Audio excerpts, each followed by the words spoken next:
Bonjour, bienvenue à Wanadis Technologies. Être un administrateur réseau est une question de casse-tête. Être parfait dans le domaine réseau informatique, c'est une question de professionnalisme. Nous avons vu que autant d'administrateurs réseau ont du mal à expliquer certains petits principes en question de configuration qu'ils déploient dans les entreprises.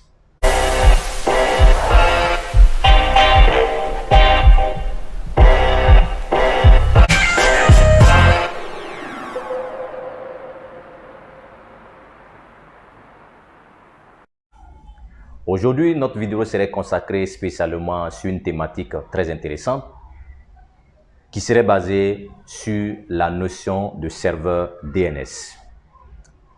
Durant tout le long de nos formations, nous avons toujours jugé nécessaire d'apporter nos expertises à nos bénéficiaires, à nos participants, à nos internautes.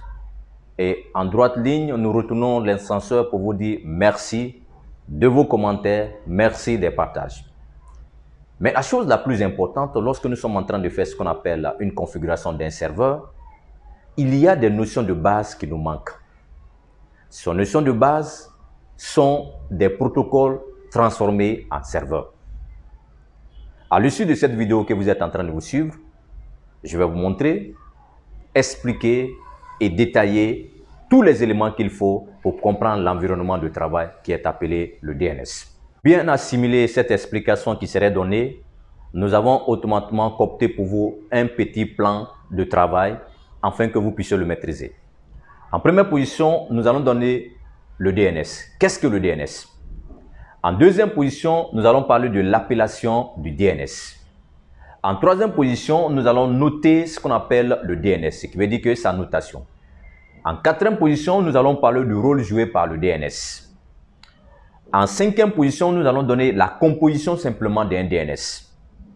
En sixième position, nous allons illustrer simplement les services à configurer dans un DNS.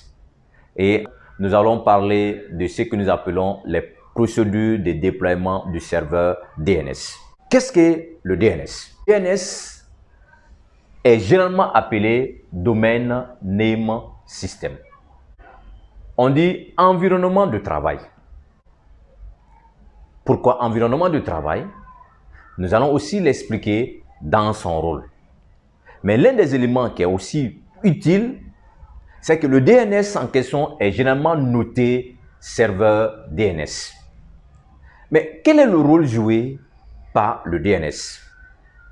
Le DNS est généralement un service de serveur qui va essayer de définir votre environnement de travail.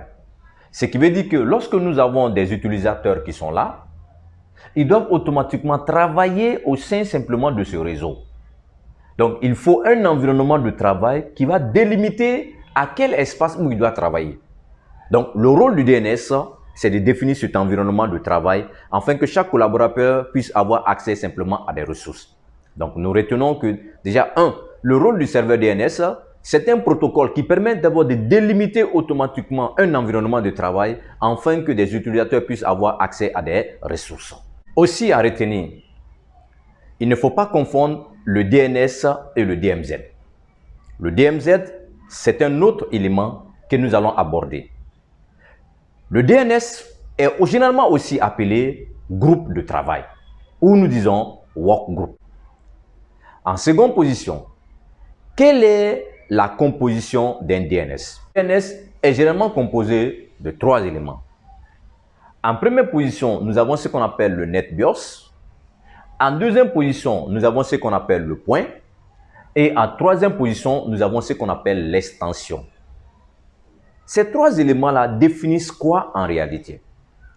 Si nous prenons l'aspect de ce qu'on appelle le NetBIOS en question définit le nom de l'entreprise. Le NetBIOS, comme je le dis exactement, définit le nom de l'entité ou le nom de l'entreprise. Le point, c'est une séparation pour identifier le NetBIOS et l'extension.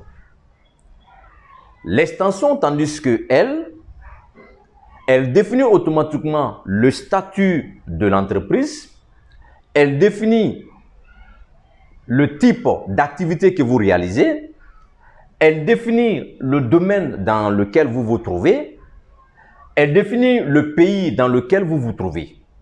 Alors, voici un exemple. Yahoo.fr, Google.com, Wannadies.gn. Ce sont des éléments qui sont vraiment tangibles que nous sommes en train de voir. Mais à travers simplement cet exemple-là, Wannadies-gn.com, qu'est-ce que nous pouvons remarquer? Nous remarquons que Wannadies-gn est le nom de l'entreprise. .com définit exactement le statut d'activité réalisée par l'entreprise. Ce qui veut dire que si je suis dans le domaine commercial, c'est la partie com. Si je suis dans la partie réseau, c'est la partie net. Si je suis par exemple en France, c'est la partie FR. Si je suis par exemple en Côte d'Ivoire, c'est la partie CI. Si je suis par exemple au Canada, c'est la partie CA. Donc vous voyez automatiquement que le domaine en question définit l'environnement de travail, peut automatiquement indiquer le statut ou l'activité réalisée par une entreprise ou une entité.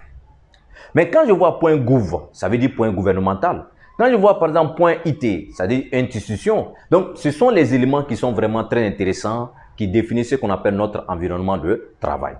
Donc nous comprenons que déjà le DNS comprend 3 éléments. Il y a le NetBIOS, il y a le point et il y a l'extension.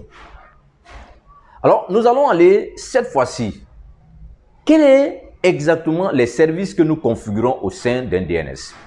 Généralement, au niveau du serveur DNS, nous configurons 3 éléments principaux qui sont exactement la zone de recherche directe, la zone de recherche inversée et le pointeur que nous appelons le PTR. Un exemple que nous allons un peu comprendre, qu'est-ce qui se passe? Vous avez un utilisateur lambda qui est là, qui veut avoir accès simplement à ce serveur. Il doit passer par l'intermédiaire simplement d'Internet. Qu'est-ce qu'il va faire? Il va mettre automatiquement ce qu'on appelle l'URL, c'est-à-dire que l'adresse du serveur afin qu'il puisse avoir accès à cette ressource. Donc, il va taper www.le DNS en question de l'entreprise ou bien de l'entité, www.wannadies-gn.com, ce qui veut dire que nous, administrateurs réseau, il va essayer de mettre ici en place une configuration qui va permettre exactement à l'utilisateur là de taper juste le nom afin qu'il puisse avoir accès simplement à ce serveur là. Donc cette configuration qui a été apportée là à travers le nom pour que l'utilisateur lambda là puisse avoir accès à cette ressource, c'est ce qu'on appelle la zone de recherche directe. Donc on retient que la zone de recherche directe, c'est une configuration qui va permettre exactement à un utilisateur lambda d'avoir accès simplement à une ressource d'un serveur à travers le nom qu'il va taper au sein de sa machine. Exactement. Mais si nous prenons cette fois-ci la zone de recherche inversée, ce serveur qui est là possède ce qu'on appelle une adresse IP. Et cette adresse, c'est un numéro par lequel automatiquement elle est repérée simplement sur le réseau.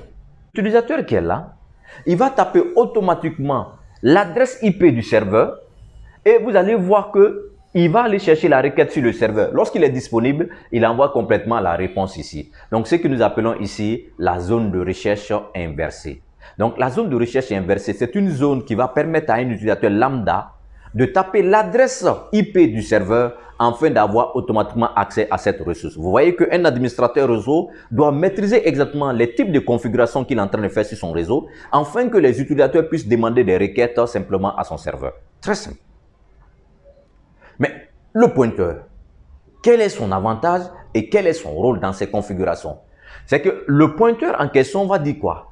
Que si l'utilisateur qui est là peut se connecter à travers le nom, ou bien l'utilisateur qui est là peut se connecter à travers l'adresse IP, et vous avez le serveur ici, donc ce qui veut dire qu'il faut un élément qui est là, qu'on appelle le pointeur, généralement PTR.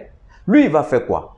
Lorsqu'on envoie une requête de connectivité en fonction du nom, c'est lui qui va dire, ah, serveur, tel utilisateur veut se connecter avec le nom. Donc, je fais quoi? Connecte-le avec le nom. Donc, c'est lui qui permet d'inverser les zones. Donc, c'est un élément qui permet d'inverser les différentes zones. Si l'utilisateur veut se connecter avec le nom, c'est le pointeur qui va essayer de définir cela. S'il veut se connecter avec l'adresse IP, c'est le pointeur aussi qui va commencer aussi à le définir.